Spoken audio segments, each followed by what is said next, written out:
Pagi semuanya. Pagi. Maaf ya, aku terlambat lagi untuk masuk kerja. Aku sadar kok ini bikin kalian kerepotan. Terlambat lagi. Kami sudah terbiasa menunggu, tapi kita perlu bahas bagaimana kebiasaan ini mempengaruhi pasien.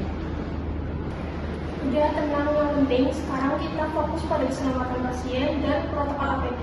Ilham, bagaimana persiapan APD hari ini? Aku siap, tapi aku juga sadar pembicaraanku dengan pasien kadang terlalu tegang. Aku perlu belajar bicara lebih tenang. Komunikasi yang tenang sangat penting. Pasien sering khawatir saat prosedur. Bagaimana rencana kita untuk meningkatkan kepatuhan APD secara menyeluruh? Aku setuju sih, kita bisa memulai dengan checklist APD sebelum tindakan dan evaluasi after action setelah shift.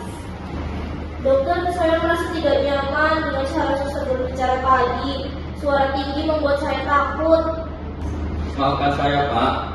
Ini bukan maksudnya saya. Saya akan perbaiki berbicara dengan kata lembut. Kita akan memastikan komunikasi lebih empatik. Apakah ada hal spesifik yang membuat Anda tidak nyaman, Pak? Ya, kadang saya bingung dengan instruksi obatnya digunakan. Tolong jelaskan dengan bahasa yang lebih sederhana ya. Benar, kita akan pastikan instruksi obat disampaikan dengan bahasa yang jelas dan mudah dipahami. Sutari juga bisa membantu menyiapkan materi edukasi singkat untuk pasien ya. Iya, edukasi singkat tentang pentingnya menggunakan APD dan cara pasang peralatan bisa membantu pasien memahami proses perawatan. Kita perlu evaluasi pola komunikasi kita. Namun bagaimana perasaanmu terkait feedback yang tadi rekan kerja kasih? Aku merasa tergugah. Teguran ini membuat sadar bahwa sikapku yang kurang ramah. Aku berjanji aku akan disiplin, ramah, dan menghindari nada tinggi. Bagus, mulai saat ini kita buat tanda cek APD di setiap pintu kamar, serta sesi singkat sebelum tindakan untuk memastikan semua penggal instruksi. Kita juga perlu peningkatan kajian ketiga dan komunikasi terapeutik. Edukasi tim secara berkala akan membantu. Aku bisa memantau kepatuhan APD serta berkelanjutan dan memberi umpan balik positif ketika ada perbaikan. Hari ini aku akan datang tepat waktu. Aku juga akan bicara dengan pasien dengan bahasa yang lebih empatik.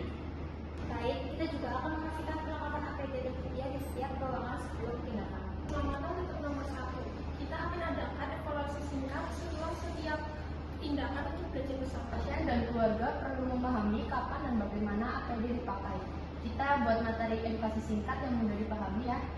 Kita semua berkomitmen untuk menjaga kualitas pelayanan dan hubungan yang harmonis dengan pasien ya. Aku berterima kasih atas masukan dari kalian semua. Kesadaran diri membuatku ini menjadi berubah menjadi perawat yang lebih baik. Ya, transformasi ini tidak hanya untuk kita, tetapi juga untuk keselamatan pasien dan kualitas perawat. Komitmen ini akan kami dukung dengan pelatihan, evaluasi berkala, dan dukungan tim.